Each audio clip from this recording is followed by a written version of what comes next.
¿ya? Hipotensores y diuréticos, ¿ya? En primer lugar, en cuanto a hipotensores, hay que ubicar los mecanismos de acción de acuerdo al sitio donde estos actúan. Algunos tienen múltiples sitios y otros actúan en solo uno de ellos.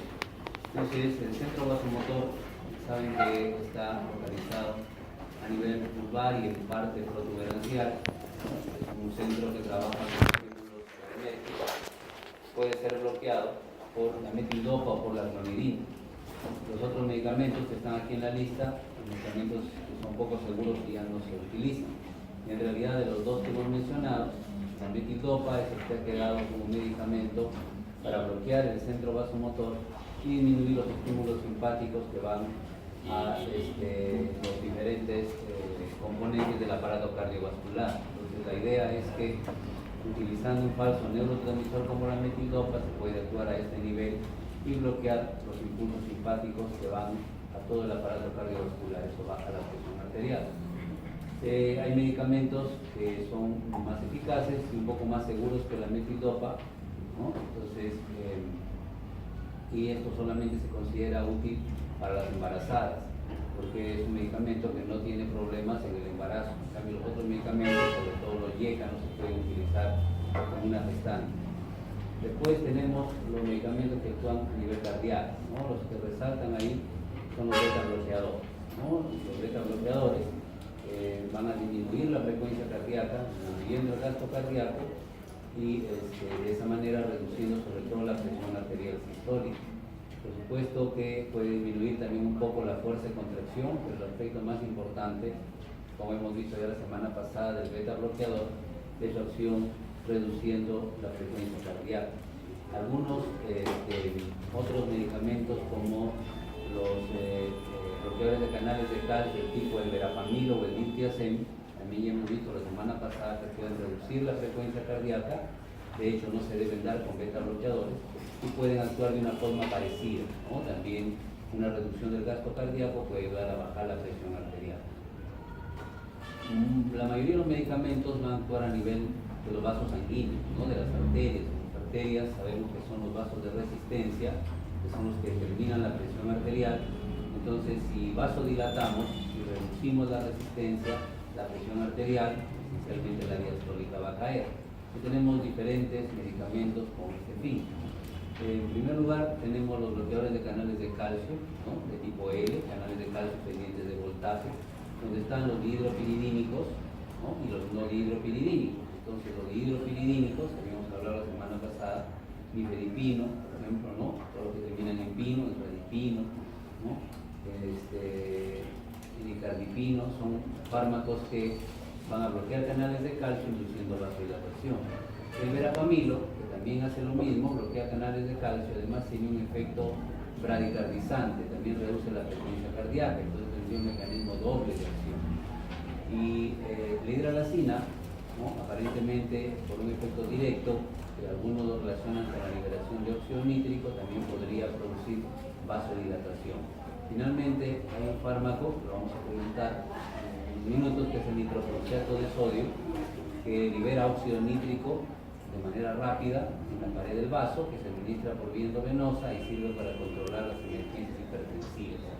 Entonces, dentro de los vasodilatadores están principalmente los bloqueadores de los canales de calcio, algunos son dihidropiridínicos, otros no, la hidralacina y el nitroproxiato. Además de eso, contamos con los YECA, que tienen un mecanismo de acción múltiple, lo vamos a ver al final, que también van a influir sobre la vasodilatación, van a aumentar la vasodilatación, y los ARA2, ¿no? Que son los antagonistas de receptores de angiotensina 2. Entonces, sea un YECA, que han explicado varios compañeros de que inhiben a la enzima convertidora para evitar que se forme angiotensina 2, que es un potente vasoconstrictor, o sea un ARA2 que bloquea los receptores AT1 donde actúa la angiotensina 2, se va a producir una vasodilatación. Entonces, también se consideran como fármacos que actúan a este nivel, pero tienen algunos otros efectos más que también son importantes. Los YECA pueden reducir la acción activadora de la angiotensina sobre el corazón, y eso también puede reducir un poco la presión arterial sistólica, y los YECA también pueden interferir con la retención de sodio a nivel renal.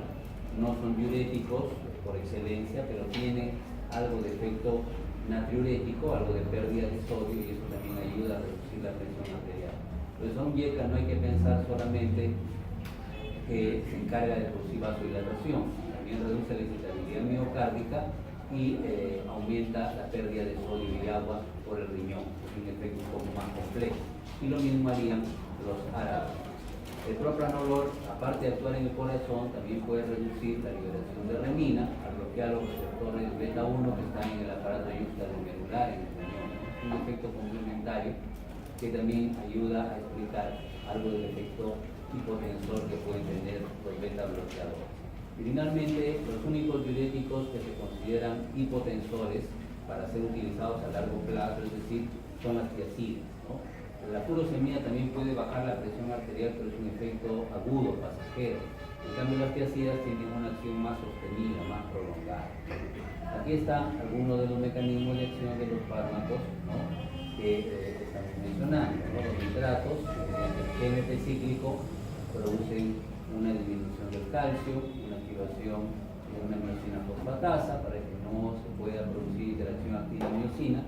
Los bloqueantes beta en realidad actúan en el corazón, ¿no?, disminuyendo los niveles de calcio y la frecuencia cardíaca. Pueden también reducir la liberación de renina. Los antagonistas de calcio que actúan en canales de calcio tipo L, ¿no?, de manera que no ingresa el calcio necesario para la contracción. Aquí hemos dicho que pueden ser dihidropiridínicos como la nifedipina o no dihidropiridínicos como diltiazem y verapamil. Y hay bloqueantes alfa 1, pero en realidad no se usan mucho, como prazosina o prazosina. No se usan mucho porque pueden generar una hipotensión muy intensa, ¿no? Entonces ya el riesgo es un poco mayor que el beneficio, y en general en la actualidad no se consideran como medicamentos de elección. Dentro de los fármacos que pueden producir una baja rápida de la presión está el hidrocruciato de sodio. Cuando una persona tiene una presión arterial demasiado elevada, o si ha subido demasiado bruscamente la presión, está con 220, con 140, pongamos, ¿no?, 220 de sistólica, más de 200 de sistólica y más de 120 o de 130 de diastólica, es una emergencia hipertensiva. Entonces hay que bajar esa presión, porque si no, como han dicho los compañeros, se va a lesionar el riñón, se va a lesionar el cerebro, ¿no?, va a haber daños en el corazón. Hay que bajarlo rápido. Y la forma de bajarlo es administrar nitrocruciato de sodio. El nitrocruciato de sodio libera óxido nítrico, y el óxido nítrico entonces penetra hasta el músculo liso de la arteria y activa una guanilato ciclasa, ¿no?, que forma GMP cíclico. El GMP cíclico se va a encargar de reducir la contractilidad, ¿no?, defosforilando la miocina o guardando el calcio, reduciendo los niveles de calcio, ¿no?, o ambas cosas, ¿no? Baja el calcio y defosforila la miocina, ¿no? Ya no está fosforilada, sino defosforilada, y defosforilada se favorece la relajación. Entonces, o reduciendo el calcio o defosforilando la miocina, ¿no?, el óxido nítrico ayuda a producir una vasodilatación rápida. El nitrocruciato de sodio se administra por vía endovenosa, en infusión, es decir, no se pone en bolo, no se pone una ampolla directa a la vena, sino se coloca en un frasco y se administra gota a gota, ¿no?, de modo que si la presión comienza a bajar mucho, se cierra el goteo, y si no, el efecto no es suficiente, se sube un poquito más el goteo, se va regulando de acuerdo a eso las cifras de presión. Los diuréticos tipo tiazida se consideran como hipotensores, van a bloquear la reabsorción de sodio y cloro, como vamos a ver en diuréticos en un momento, y eso reduce entonces el volumen, la volemia, y ayuda a bajar la presión arterial. No regresar tanto sodio hacia la sangre, tampoco regresa tanta agua, reduce la volemia y la presión arterial tiende a disminuir. Se dice que también las tiazidas podrían reducir la entrada de sodio y la despolarización en el músculo liso. O sea, aquí en el músculo también se reduciría un poco su activación, pero eso parece un efecto complementario. La ventaja de la tiazida es que tiene un efecto prolongado, ¿ya? Es mejor que la furosemida para usarlo en la hipertensión arterial. Entonces, algunos de los pacientes que podrían usarlo, pero que hay que tener algo de cuidado. Si bien los ancianos o los diabéticos pueden usar, hay que tener en cuenta que pueden aumentar el colesterol LDL, ¿no? Entonces, para un anciano y sobre todo para un diabético, podría ser un poquito riesgoso. Y es beneficioso en las menopáusicas porque las tiazidas retienen calcio. Ya vamos a ver en la parte de diuréticos como anestesias para retener el calcio, ¿ya? Y eso puede ayudar un poco a la anciana o anciano y un poco a la mujer posmenopausia. El esquema es un poquito, extenso. Nos muestra cómo actúa la angiotensina 2 en su receptor AT1, ¿no? La cascada principal es conocida. La cascada principal tiene una proteína GQ, fosfolipasa C y los mediadores que ya conocemos, que es el diacilglicerol, ahí está la proteína quinasa C, y ahí está la fosforilación de algunas proteínas que van a tener acciones a nivel nuclear. También está el IP3, está el calcio retículo sarcoplásmico que va a salir y puede actuar mediante la unión de algunas proteínas, como la carbonulina, que dice carbonulina por ejemplo, o algunas otras proteínas, e inclusive puede haber alguna acción directa de calcio. Entonces, esto es lo que más o menos sabemos respecto a este receptor. Pero también el receptor AT1 puede tener actividad de tirosinquinasa, puede activar residuos de tirosina, fosforilándolos, ¿no? Y actuando mediante intermediarios, ¿no? Activadores de transcripción, ¿no? Traducción. Entonces, estos STAT se van a encargar de actuar a nivel nuclear, mientras que este calcio se va a encargar de actuar un poco más a nivel citosólico. En pocas palabras, podríamos decir que el receptor AT1 aumenta el calcio y esas respuestas son principalmente citosólicas, mientras que cuando actúa mediante la tirosinquinasa y los STAT tienen efectos transcripcionales, que son reguladores de transcripción, que van a modificar la formación de ARN mensajero y que van a regular la síntesis de diferentes proteínas. Las acciones que dependen del calcio generalmente son la vasoconstricción. Cuando está el receptor AT1 en una arteria, aumenta el calcio, ya sabemos que el calcio se une a la carbonulina y todas esas cosas, y se contrae la arteria y sube la presión. Va a haber aumento de síntesis de aldosterona en la corteza suprarrenal que retiene sodio y agua, eso también aumenta la presión, aumenta la bulimia. Puede activar al sistema nervioso simpático, hay receptores AT1 que van a ayudar a la liberación de más noradrenalina. Puede aumentar la liberación de arginina vasopresina, hormona antidiurética, que contiene sodio, agua y también contrae un poco las arterias. Y en el riñón, el receptor AT1 estimula la bomba sodio-potasio para retener sodio y estimula al corazón directamente, ¿no? Aumentando la entrada de sodio, aumentando su contractilidad. Todos estos efectos tiene el receptor AT1. Sin embargo, el que más nos acordamos generalmente es la vasoconstricción. Y cuando no hay angiotensina 2, se van a producir esas respuestas, por ejemplo, IECA, o cuando se bloquea el receptor AT1, ¿no? Con un ARA2, como el losartán, entonces tampoco van a producir estas respuestas, que son respuestas, como dice la referencia, inmediatas o rápidas. Cuando nos valemos de la cascada de tirosinquinasa y los STAT, entonces la transducción, la transcripción está activada, está aumentada. Acá hay algunos protoncogenes que se van a activar, es una proteína activadora de tipo 1, y se van a aumentar la formación de factores de crecimiento y proteínas que van a formar matriz extracelular.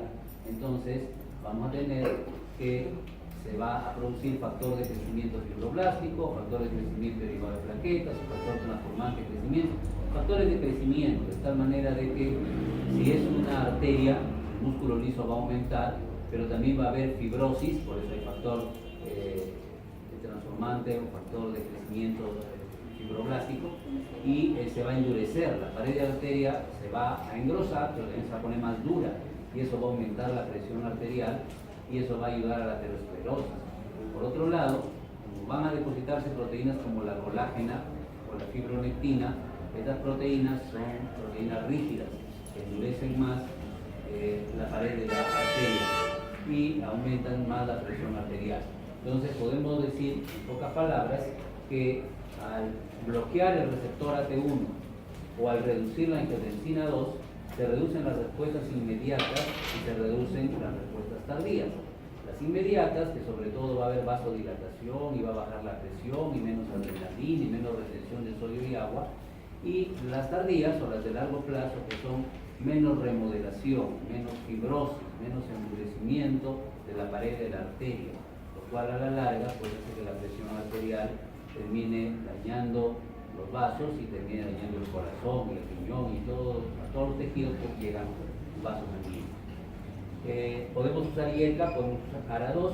Los IECA, como sabemos, son el captopril, el enalapril, ya no va a haber angiotensina 2, ya no va a interactuar con su receptor y, como nos han explicado, no va a haber la activación de la fosfolipasa C, no se van a formar los segundos mensajeros, no va a haber proteínas AC, no va a haber activaciones transcripcionales ni aumento de calcio. Y la familia sartán está formada por varios miembros, de los cuales el losartán es el más utilizado, es un antagonista del receptor de angiotensina 2, bloquea el receptor AT1, al bloquear el receptor AT1 se anulan estas respuestas intracelulares. Algunas de las acciones de la angiotensina 2 en el receptor AT1 que acabamos de mencionar, inclusive, ahí están las que tienen que ver con el aumento de la aldosterona, las que tienen que ver con la reabsorción de sodio. Entonces, si lo bloqueamos, se produce diuresis. En el sistema nervioso central, el deseo de consumir sal, la liberación de vasopresina, la estimulación del sistema nervioso simpático, en las arterias la contracción, pero también a largo plazo el remodelado, que es un engrosamiento, una fibrosis. Y en el corazón pueden aumentar la frecuencia y la contractilidad, es decir, que tienen efectos estimulantes a nivel cardíaco, ¿no? Entonces hay efectos cardíacos que dependen de la entrada de sodio, sobre todo, y en parte de la entrada de calcio, que son efectos estimulantes. Cuando bloqueamos el receptor AT1 o no hay angiotensina 2, se reducen todas estas respuestas. Aparte del receptor AT1, este que está aquí, hay un receptor AT2, pero no está acoplado a una proteína GQ como este, ¿no? Que trata la GQ, la fosfolipasa C, sino está acoplado a una proteína GI, de tal manera que va a modificar las estimulaciones, sobre todo a nivel del riñón. En lugar de retener sodio, va a hacer que se pierde, va a alterar un poco el remodelamiento arterial y va a reducir un poco la proliferación de células musculares lisas en las arterias que van al corazón. Entonces, este receptor podríamos decir que es bueno, que cuando bloqueamos el AT1 no se producen estas cosas, pero la angiotensina 2, como no puede utilizar el AT1, ocuparía el AT2, pues, y podría producir algunos efectos beneficiosos. El problema es que estos receptores son escasos, los más abundantes son los AT1, son estos de acá, esos son los que predominan más. Nos han dicho que el IECA, al inhibir a la enzima convertidora, no se va a formar angiotensina 2, no va a haber las respuestas que hemos dicho, pero tampoco se va a degradar la cinina, sobre todo la bradicinina. Entonces, cuando la bradicinina permanece, activa la formación de óxido nítrico en el endotelio. Y cuando en el endotelio, que eso ya hemos estudiado, se produce óxido nítrico, entonces se va a ir hacia el músculo liso y lo va a relajar. Entonces va a haber una vasodilatación. Entonces el IECA es beneficioso por dos razones, también un poco nos han explicado sus compañeros. La principal razón porque el captopril, el enalapril es bueno, porque reduce la formación de angiotensina 2. Pero la otra razón que también es importante es que evita la degradación de la bradicinina. Al aumentar la bradicinina, libera óxido nítrico en el endotelio y favorece más vasodilatación. Por este lado no va a haber contracción y por este lado va a aumentar la vasodilatación. Además, puede aumentar la formación de prostaciclina, que es una prostaglandina vasodilatadora, pero puede estas prostaglandinas irritar las vías respiratorias y la persona que usa un IECA puede tener tos. El problema con los IECA es que pueden producir tos. Entonces, cuando hay tos, generalmente porque aumenta la bradicinina, el paciente tiene que utilizar mejor un ARA2, o sea, uno de la familia sartán, porque el de la familia sartán no aumenta o no bloquea la formación de angiotensina 2, no modifica los niveles de cinina. El sartán solamente bloquea el receptor AT1, entonces esto sigue produciéndose, ¿no? O sea, la ECA sigue destruyendo a las cininas, no aumentan las cininas. Entonces el ARA2 solamente actuaría aquí en el receptor, ¿no? La angiotensina 2 se produciría, pero no podría actuar, y la bradicinina se seguiría destruyendo, no habría mucha tos. Entonces la idea es que si hay tos, en lugar de un IECA, se usa un ARA2, solo para bloquear el receptor AT1. Algunas de las indicaciones en los ancianos, ¿no? Porque reducen la activación del miocardio, en los diabéticos porque reducen la presión en la arteriola eferente y entonces la presión de filtración disminuye un poco. Los diabéticos hacen microalbuminuria, tienen su membrana glomerular maltratada, entonces al darle un YECA o un ARA2, hay menos presión en la membrana glomerular y la insuficiencia renal se retrasa, ¿no? En la insuficiencia cardíaca, vimos la semana pasada, que en la insuficiencia cardíaca hay que reducir la estimulación del miocardio, ¿no? Y hay que evitar que haya fibrosis, hay que evitar que se produzca este remodelado, tanto en las arterias como en el corazón, pues va bien ahí. Y después de un infarto de miocardio también puede proteger contra la excitabilidad que desencadenaría o el calcio que podría generar un nuevo infarto de miocardio. No se usa cuando la hipertensión se debe a estenosis renal, porque la vas a dejar sin sangre al riñón, igual en la insuficiencia renal, porque reduce la filtración glomerular, además que retiene potasio. En las embarazadas está contraindicado, es teratógeno para el bebé, produce alteraciones renales, como dice también pulmonares, entonces no se puede usar un YECA en una embarazada. Y en los que tienen hiperpotasemia lo va a intensificar más. Acá está la reacción adversa que es la tos, le dijimos que es por aumento de la bradicinina, la clotaciclina. En la hiperpotasemia hay que normalizar el potasio antes de darlo. Si la presión está baja, obviamente no se debe dar, ¿no? Y la cefalea es una reacción adversa que a veces se presenta. Los beta bloqueadores los vimos la semana pasada. Entonces habíamos hablado de que había cardios selectivos como el atenolol, el metoprolol, el bisoprolol, que actúan receptores beta 1, y había no cardios selectivos como el propranolol. Entonces el mecanismo de acción ya lo vimos la semana pasada, no vamos a insistir. Habíamos hablado del viejo enfermo que está siendo empujado, que está siendo obligado a avanzar. En este caso el beta bloqueador disminuye la fuerza de contracción, pero también hemos dicho que puede reducir la secreción de renina, lo dijimos al principio. Entonces, en un hipertenso varón, joven sobre todo, el beta bloqueador va bien, porque generalmente puede ser una mujer joven, también no necesariamente un varón, sino de que la idea es que los varones jóvenes hipertensos generalmente tienen estrés de por medio, ¿no? Son personas ansiosas, tienen la presión elevada en relación a la actividad que desempeñan también un poco, entonces ahí va bien que el corazón lata un poco más despacio y que se libere menos renina. Y en general cuando la renina está elevada también es bueno, porque hemos dicho que disminuye el nivel de renina. Entonces se indica en hipertensos jóvenes que tienen renina alta, que tienen gasto cardíaco y frecuencia cardíaca aumentada. También se indica, vimos la semana pasada en la cardiopatía isquémica, para que haya una diástole más larga, más duradera, y eso ayuda a que el corazón se irrigue mejor. Más duración de la diástole, mejor irrigación del corazón. En algunas personas ansiosas que no quieren o están contraindicadas las benzodiazepinas, ¿no? Para alguna persona que es, antes se usaba neurosis, el término neurótico ya no está considerado, se dice estado de ansiedad, ¿no? O sea, la persona que vive atemorizada, asustada, ¿no? Entonces usa pues alprazolam, lorazepam, clonazepam, alguna benzodiazepina, pero como da sueño, ¿no? Y tiende a deteriorar un poco el rendimiento, a veces intelectual, no está tan lúcida la persona, una opción es usar beta bloqueadores. Los beta bloqueadores también ayudan a reducir la ansiedad, ¿no? Bajan la actividad simpática, claro, el corazón late más despacio y además las acciones de la adrenalina se ven disminuidas. Igual en los hipertiroideos, ¿no? No se dan, también habíamos visto un poco en el bloqueo auriculoventricular, los asmáticos están contraindicados, en los que tienen mala irrigación de sus miembros inferiores también, porque lo puedes dejar sin sangre a las piernas. La sedación es un efecto adverso y los no cardioselectivos, como bloquean los receptores beta 1 y beta 2, pueden desencadenar o agravar la impotencia. Entonces es mejor usar cardioselectivo si no se quiere generar estos efectos adversos, ¿no? Que estamos mencionando, los metabólicos también. Los bloqueadores de canales de calcio vimos también la semana pasada, entonces lo vamos a ver un poquito más rápido. Dijimos que había unos que eran de tipo dihidropiridínicos, y los dihidropiridínicos, ahora sí hay que recordarlos, terminan en pino o en pina, ¿no? La nifedipina o nifedipino, el amlodipino, el isradipino, ustedes que hay varios nombres, pero terminan en pino. El nifedipino es el más antiguo. Y generalmente, como ven ustedes, están actuando en el dominio 4 del canal de calcio dependiente de voltaje y están actuando más por la porción extracelular.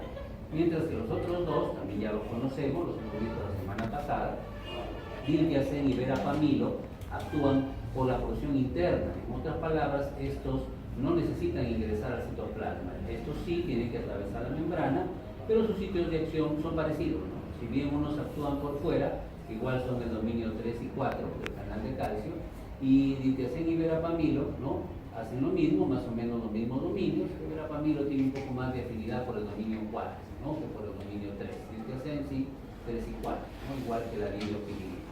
La diferencia entre los dos es que los que son tipo diltiazem y verapamilo disminuyen la frecuencia cardíaca, pueden disminuir un poco la fuerza de contracción y la excitación del miocardio, ¿no? En cambio, los que son solo dihidropiridínicos no modifican directamente la conducción ni la fuerza de contracción, actúan a nivel periférico, ¿no?, en el músculo liso arterial. Estos actúan en el músculo liso arterial y también en el corazón. Entonces, esa es un poco la diferencia. Como el corazón se contrae gracias al calcio, en general los bloqueadores de canales de calcio no se usan en insuficiencia cardíaca, no deben utilizarse en insuficiencia cardíaca, porque el corazón necesita calcio para contraerse. Si está muy débil, si le quitas el poco calcio que tiene, se va a parar. Encima, si le das diltiazem, que disminuye la frecuencia cardíaca, y encima le quitas el calcio, entonces en general en insuficiencia cardíaca no se usan bloqueadores de canales de calcio como regla general. Tampoco, si hay bloqueo auriculoventricular, se usan diltiazem y verapamilo. Podría ser el dihidropiridínico, pero no el diltiazem y verapamilo, porque estos reducen la frecuencia cardíaca. ¿En quiénes se utilizan? De pacientes ancianos. ¿Por qué? Y hemos dicho porque al disminuir la frecuencia el corazón se irriga mejor, al disminuir un poco el calcio se deteriora el daño de los vasos sanguíneos y también un poco del miocardio. En hipertensión arterial sistólica, porque en la hipertensión arterial sistólica el ventrículo se contrae muy fuerte para vencer la resistencia periférica, y estos son vasodilatadores arteriales, reducen la poscardia. En los diabéticos también están indicados, aunque mejor en un diabético es un IECA, ¿no? En el diabético estos son apropiados porque no se ajustan sus dosis en la falla renal. Los diabéticos, sobre todo los que ya tienen diabetes muchos años, tienen algún grado de falla renal. Existen algunos preparados de liberación prolongada, hay nifedipino retard, tenemos una pastilla que se va liberando lentamente en el intestino. El abrisentam no es un medicamento que tengamos en el Perú, lo hemos puesto acá simplemente para considerar que la endotelina tiene sus receptores para endotelina, ¿no?, en el músculo liso, y la cascada es muy parecida a la que ya conocemos, acá está la fosfolipasa C, el IP3, el diacilglicerol.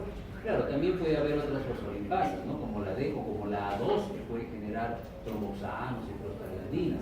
Pero la vía principal es la que hemos mencionado, aumenta el calcio, que acá la proteína C, que como vemos, aparte de que pueda tener efectos en los canales o en el citoplasma, tiene efectos nucleares. La proteína C es un factor transcripcional.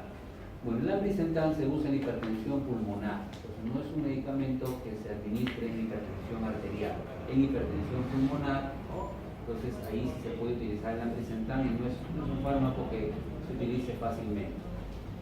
La metildopa, entonces habíamos dicho que la metildopa es un medicamento que se usa en gestantes. La metildopa, ¿qué hace? Se convierte en metilnoradrenalina. Así como la dopa se convierte en dopamina y en noradrenalina, la metildopa se convierte en metildopamina y luego en metilnoradrenalina. Y engaña la neurona presináptica. ¿Cómo la engaña? Hace creer que hay un montón de noradrenalina acá. O sea, actúa en el receptor alfa 2. Esto explicamos la semana antepasada. Dijimos que cuando hay mucha noradrenalina, actúa en el receptor alfa 2, reduce la entrada de calcio y ya no se libera noradrenalina y ya no se produce la excitación de la segunda neurona, ¿no?, el tejido que está siendo controlado. La metildopa se convierte en metilnoradrenalina y engaña al centro vasomotor disminuyendo la noradrenalina. Entonces el centro vasomotor se deprime, no hay muchos impulsos adrenérgicos, no hay mucha adrenalina, no hay mucha noradrenalina en el cuerpo y la presión arterial baja. Dentro de la forma de administración, las líneas verdes, este es un esquema que no es tan reciente, pero todavía está vigente, la mayoría sigue como está aquí en este rombo. Las líneas verdes significan qué medicamentos se pueden administrar juntos, porque a un hipertenso primero se le da un IECA, y uno puede esperar que con el captopril, el enalapril, el lisinopril, el IECA que ustedes quieran, le baje la presión, pues si no le baja, se le puede agregar un calcio antagonista. Le podríamos agregar, por ejemplo, amlodipino. y ya con eso a veces sí ya baja la presión. Otra opción, le podemos agregar una tiacida. Y hemos dicho que los diuréticos, como la hidroclorotiacida, sí se consideran hipotensores, porque trabajan a largo plazo.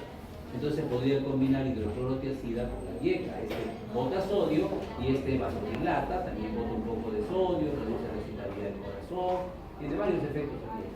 Otra opción, entonces, sería combinar entre sí los fármacos que pueden ser un calcio antagonista y un ARA2, como el losartán y la tiacida, ¿no? Dentro de las combinaciones que se pueden hacer. En rojo está IECA más ARA2. En algunos pacientes se utiliza, pero es riesgoso. No es que está totalmente prohibido. En algunos responden, pero tiene sus riesgos. Aumenta el riesgo de daño renal, de falla renal, ¿no? En los pacientes. Entonces, si tú le das captopril con losartán, estás usando prácticamente el mismo mecanismo, porque te bloquea la formación de angiotensina 2 y este bloquea el receptor AT1. Entonces, es como buscar una sinergia, pero sí he encontrado que esto agrava el daño renal. Entonces no es muy conveniente y por eso está con rojo esta combinación. Pero sí puedes usar un ARA2 con un calcio antagonista, o un IECA con un calcio antagonista, ¿no? O un IECA con un diurético tiacídico, o un ARA2 como losartán con un diurético tiacídico. No se aconseja mucho combinar tiacidas con beta bloqueantes, no es la mejor indicación, ¿ya? Entonces el beta bloqueante se da solo muchas veces, y la opción de combinación es con los diuréticos tiacídicos. No son muy buenas elecciones con los otros fármacos. Las combinaciones de los beta bloqueantes no son las combinaciones, digamos, más apropiadas, ¿ya? Bueno, en cuanto a los diuréticos entonces van a actuar aumentando la pérdida de electrolitos y de agua, ¿no? Tenemos varios diuréticos, tenemos la acetazolamida, que es un diurético que inhibe la anhidrasa carbónica, que está encargada de reabsorber un 65% más o menos del sodio en el túbulo contorneado proximal. Sin embargo, no es un buen diurético, o sea, no se usa como diurético. A pesar de que evita que se reabsorba, o sea, que regrese a la sangre el 65% del sodio, no es un buen diurético. ¿Por qué razón? Porque hay un efecto compensador. O sea, lo que no se reabsorbe acá, se reabsorbe más adelante, en otros sitios. Y además se forman otras anhidrasas carbónicas porque es bloqueada la que se encuentra a este nivel. Entonces, por esa razón no se utiliza mucho como diurético. En cuanto a otros diuréticos que sí se usan, tenemos el mannitol, que es un diurético osmótico. Entonces, al llegar al asa de Henle, igual que al llegar a los vasos rectos, porque también va a circular por la sangre, va a alterar el mecanismo de contracorriente. ¿Qué quiere decir eso? El mecanismo de contracorriente quiere decir de que cuando ingresan los solutos al asa de Henle, por la porción delgada comienza a producirse un aumento de la concentración y por la porción gruesa comienza a bajar la concentración de solutos. Entonces, ¿para qué sirve esto? Para ustedes lo estudian en fisiología. Ahorita no les voy a cansar más explicando este mecanismo que está en los libros de fisiología.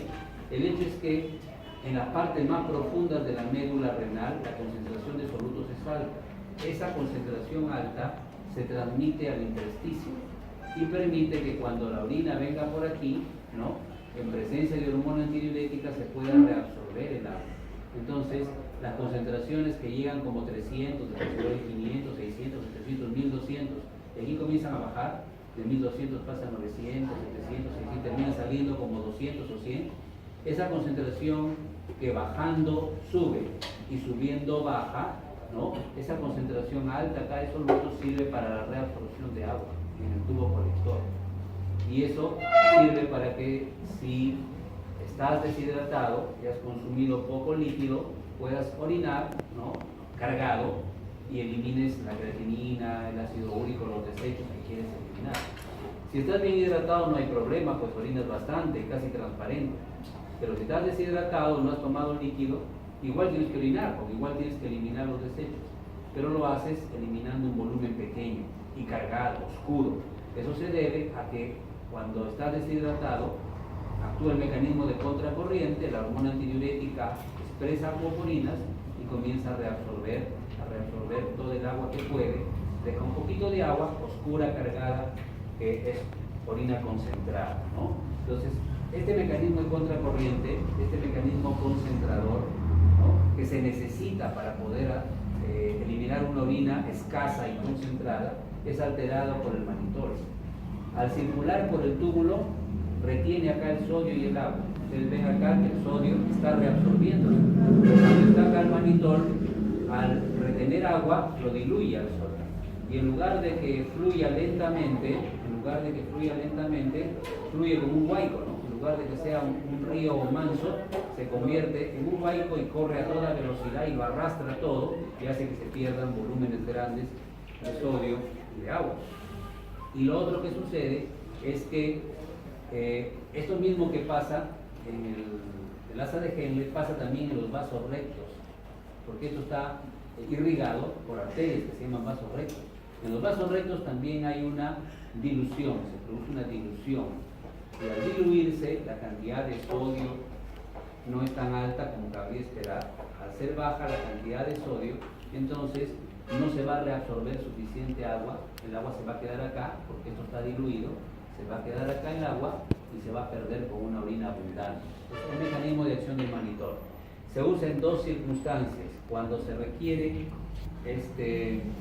controlar un edema cerebral, como permanece en la sangre y casi no pasa a los tejidos, pasa por filtrado glomerular, pero cuando está en los vasos sanguíneos permanece ahí en los vasos sanguíneos. Entonces tiene poder osmótico, jala agua, puede controlar un edema cerebral, ¿no? Y se puede usar en algunos casos de insuficiencia renal, porque al pasar por aquí hemos dicho que jala agua, acelera la velocidad, aumenta el volumen y la persona que no está orinando comienza a orinar más. Entonces esos son más o menos las indicaciones del manitol. Acá está el mecanismo de acción de la anhidrasa carbónica. Ya hemos dicho que no es un diurético eficaz, porque a pesar de que se bloquean algunas anhidrasas, luego se forman más, y porque lo que no se reabsorbe acá de sodio, lo que no regresa a la sangre acá de sodio, se regresa por estos sitios de acá. Entonces no se usa mucho como diurético. La anhidrasa carbónica se encarga de evitar que el sodio se reabsorba y que el hidrógeno se elimine. Entonces reduce el gradiente de hidrogeniones que son expulsados y de sodio que se reabsorbe. Entonces el hidrogenión se queda en el cuerpo, produce acidosis, y el sodio, al no ser reabsorbido, puede perderse en la orina. Pero este mecanismo es compensado. En realidad, la acetazolamida no se usa como diurético, se usa para reducir la presión intraocular, glaucoma, o se usa para el mal de altura. En el soroche, la acidosis puede ayudar a reducir un poco las náuseas, el malestar que produce subir a las alturas, ¿no? Subir más de 3.000 metros, en fin. La gente vomita, se marea, ¿no? Tiene dolor de cabeza, en fin. Entonces, para alterar, controlar el mal de altura, se puede usar acetazolamida. Y los diuréticos más importantes, o verdaderos diuréticos, los estarán viendo, los van a ver en su práctica. Entonces tenemos la furosemida. De eso han hablado algunos, dos creo, o una persona habló de furosemida. La furosemida es un diurético que actúa a nivel del asa, ¿no? En el asa gruesa ascendente de Henle se reabsorbe más o menos un 25% de sodio. Entonces, por eso se dice que es un diurético potente. Aquí se reabsorbe un 65%, pero si no se reabsorbe acá, todavía le queda el asa descendente, el asa ascendente, el túbulo contorneado distal y parte del colector. Entonces se compensa. Pero cuando no se reabsorbe este 25%, aquí solo se reabsorbe un 5%, aquí otro 5%. Entonces el 15% por lo menos se va a perder. Entonces este diurético llamado de asa o de techo alto es el que actúa justamente en el asa gruesa y produce la diuresis más abundante. ¿Cómo actúa? En el asa gruesa tenemos un cotransportador, ¿no? Ustedes han revisado, seguro es un cotransportador de sodio, potasio y 2 cloros. ¿Y por qué es así? Porque el transporte tiene que ser eléctricamente neutro. Si hay una carga positiva del sodio y otra carga positiva del potasio, tiene que haber dos cargas negativas del cloro para que se pueda mover. Si no, no va a ser eléctricamente neutro y va a haber dificultades en que se transporten los tres iones, ¿ya? Entonces, en realidad, el motor es el sodio, ¿no? Es la bomba, en realidad, sodio, potasio, ATPasa. La bomba expulsa sodio y reduce las concentraciones de sodio en el citoplasma. Entonces, este de acá por gradiente entra, pues, ¿no? Debido a que acá hay poquito sodio. Y al entrar, ¿cierto?, atrae al cloro, pero el cloro va en pareja, va de a dos. Entonces, los dos cloros se ubican en su sitio. Necesariamente lo jalan el potasio. El potasio no quiere entrar porque está amontonado adentro, lo obligan a entrar. Entonces, el sodio ingresa por gradiente, por diferencia de concentración. La concentración la genera la bomba, que constantemente está expulsando sodio. Al ocupar el sodio su sitio y comenzar a moverse, lo atrae el cloro, que hemos dicho va de a 2, ocupa su sitio y hay que esperar a alguien, pues hay que coger a alguien, lo meten al potasio, ¿no? Por eso acá el potasio está chiquito y acá está grande. Acá hay bastante, pero lo están obligando a entrar a la fuerza, ¿no? Y con el cloro sucede algo parecido, ¿no? Pero el hecho es que el sodio lo atrapa, lo atrae y lo hace ingresar. El cloro al aumentar acá puede salir por difusión y genera una negatividad en el lado basal. Este es el lado apical, también se llama luminal, este es el lado basal, estos son los lados laterales, ¿no? Laterales. Entonces, esto es una célula tubular de asa gruesa. Entonces, el cloro que ingresa sale por difusión. El sodio es expulsado por la bomba. Y el potasio, bueno, el potasio, una parte, es cierto, se queda acá, porque su sitio normalmente es el potasio. Y si se llega a escapar, la bomba lo mete de nuevo. El potasio tiene que estar dentro de la célula. Entonces, el potasio que ingresa, una parte escapa, recircula, se llama recirculación de potasio. Como está entrando, a pesar de que es abundante adentro, está amontonado tanto acá que una parte se escapa. Entonces, esto hace que este lado se vuelva un poquito más positivo.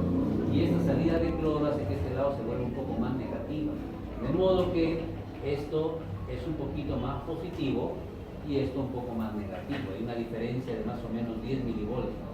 Eso rechaza el calcio y el magnesio y se absorben por vía paracelular. Entonces, en pocas palabras, podemos decir que en la rama ascendente gruesa, donde actúa la furosemida, hay una reabsorción de 5 iones, ¿no? 3 son transcelulares, atraviesan la célula, y 2 son paracelulares, se reabsorbe entre célula y célula. Pero la fuerza para que estos se reabsorban es por la salida del potasio aquí y la salida de cloro por acá, la salida de cloro basal y la recirculación de potasio luminal. Eso rechaza a los iones positivos y esto de acá los atrae un poco y los hace entrar. Cuando actúa la furosemida, que se une al sitio del cloro, ya no funciona el simportador o cotransportador, es lo mismo, se queda todo esto en la orina, más estos iones de acá, se pierden los 5 iones entonces por la orina. Entonces la furosemida bloquea el simporte sodio, potasio, los cloros, además puede aumentar los niveles de prostaciclina, también llamada prostaglandina I2, inhibiendo la prostaglandina deshidrogenasa. Esto mejora la perfusión renal, dilata las venas cavas, mejora la capacitancia venosa, reduce la precarga, un efecto beneficioso en la insuficiencia cardíaca.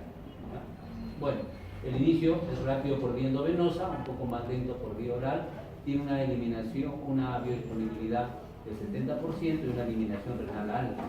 Cuando hay una falla renal muy grave, cuando hay una anuria, ya no está orinando nada, ¿no? Menos de 100 mililitros, en 24 horas no se puede usar furosemida, va a ser tóxico en vez de beneficioso. Es el más potente de todos los diuréticos, el más eficaz de todos los diuréticos. Algunos efectos adversos están ahí, la pérdida de todos los iones, puede bajar mucho la presión porque la volemia se reduce bruscamente, pero no se usa generalmente como hipotensor. Puede bajar la presión de manera aguda, pero no se usa generalmente de manera crónica. De manera crónica es un hidroclorotiazida. Es ototóxico, pero esto es reversible, salvo que se combine con los aminoglucósidos. Los aminoglucósidos son antibióticos como la nicacina y la gentamicina. No se debe combinar furosemida con aminoglucósidos, porque garantiza que la persona se queda sorda, va a haber una lesión del octavo par. Entonces, por sí sola puede disminuir un poco la audición, pero es reversible generalmente el efecto. Pero si lo combinas con aminoglucósidos, la sordera puede ser permanente. Dijimos la semana pasada, cuidado con la furosemida con la digoxina. ¿Por qué? Porque la furosemida reduce el potasio. Hemos dicho que el potasio se va a perder, ya no va a entrar y más bien va a perderse arrastrado en la orina junto con los otros iones. Entonces, al bajar el potasio, la digoxina puede ser más tóxica. La semana pasada dijimos que digoxina y potasio actúan en el mismo sitio de la bomba. Entonces, hay que tener cuidado con la digoxina. Con otros hipotensores, si tú le das furosemida y le das un IECA, o le das furosemida y le das un nimodipino o un amlodipino, la presión se puede ir hasta el suelo, no puede bajar demasiado. Con los AINES antagonizan las acciones de la prostaglandina. En los que tienen cirrosis, puedes compensarlos, la hiponatremia, la hipopotasemia, hace que el cirrótico entre en coma, a veces en coma hepático, entonces hay que tener cuidado con eso. Otro diurético importante es la espironolactona. La espironolactona sabemos que actúa a nivel del túbulo contorneado distal y parte del tubo colector. ¿Qué hace la espironolactona? Interfiere, antagoniza la acción de la aldosterona. Entonces la aldosterona normalmente tiene acciones transcripcionales, forma RNA mensajero, y este RNA mensajero puede formar canales de sodio, puede formar bombas de sodio potasio TPasa y puede formar proteínas inducidas por aldosterona, ¿no? Proteínas inducidas por aldosterona. Estas proteínas inducidas por aldosterona translocan los canales de sodio y activan a las bombas de sodio potasio TPasa, así como la producción de ATP por la mitocondria. En pocas palabras, la aldosterona reabsorbe sodio gracias a los canales que aparecen en la membrana y gracias a la bomba de sodio y potasio que está bien activada, está sacando todo el sodio posible y por acá está entrando todo lo que se puede de la orina, además de que hay suficiente ATP que viene de la mitocondria. Pero, ¿qué hace la espironolactona? Es un antagonista de la aldosterona, bloquea el receptor, entonces la aldosterona ya no se va a poder unir y no va a haber reabsorción de sodio. La entrada de sodio normalmente hace que esto de acá se vuelva un poco más negativo y esto de acá un poco más positivo, las grandes entradas de sodio. Entonces el potasio se va a escapar. Si el sodio entra, entonces y esto se vuelve negativo, lo atrae al potasio y el potasio comienza a salir. Entonces la aldosterona retiene sodio y elimina potasio. Y la espironolactona al contrario, pues, ¿no? Hace que se pierda sodio, pero que se retire.